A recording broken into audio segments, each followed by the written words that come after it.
When it comes to Donald Trump's 50% tariffs on Indian goods that have come into effect, the U.S. Treasury Secretary Scott Bessent has spoken about bilateral ties, saying that they were complicated, but however has expressed confidence that the two countries would come together at the end of the day. Well, Rishabh is also connected with us. Let's get in a quick word from him. Rishabh, good morning. Light at the end of the tunnel, because here it seems that India is not ready to bow down. America continues to add on pressure. Exactly what is that when it comes to complicating the relationship? Is it not the doing of the United States alone? Rishabh? Well, if we talk about, the Treasury Secretary, he is very clear that India is the largest democracy. We are the largest economy. U.S. is the largest economy, is what he said. And both the countries will come together. There are certain issues that will be ironed out. So this coming in from Treasury Secretary means that, it's not only Delhi. There are uneasiness in Washington as well regarding these tariff threats of President. And both the sides, at least the officials for that matter from both the sides, want things to be navigated in a manner which controls this whole tariff issue as well as get things back to normal. Remember, India and US have built a certain trust issue in one and a half decades that we have seen, and they were going to take it further, but in between came Donald Trump, and the way things have unfolded since then.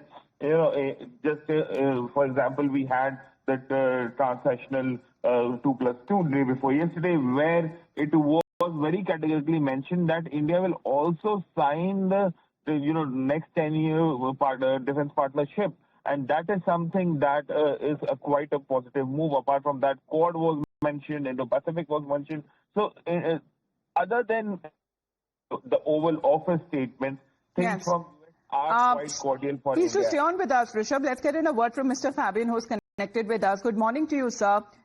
Is it worth the risk as far as the United States is concerned? Because putting the blame entirely on India, saying that it is India which is fueling a war machine like Russia, now that the tariffs have now come into effect when it comes to the steep hike, what are we looking at as far as India's relation with the US is now concerned, sir?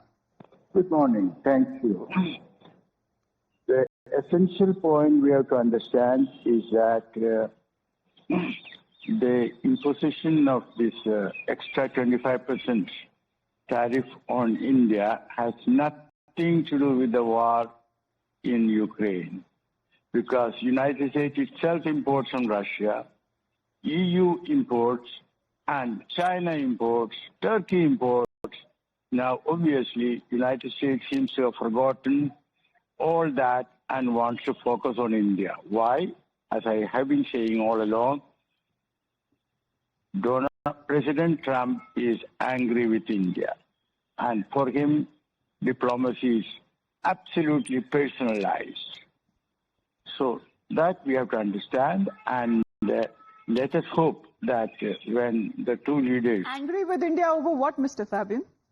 Well, he is angry with India for a couple of reasons, but I will only mention the most important.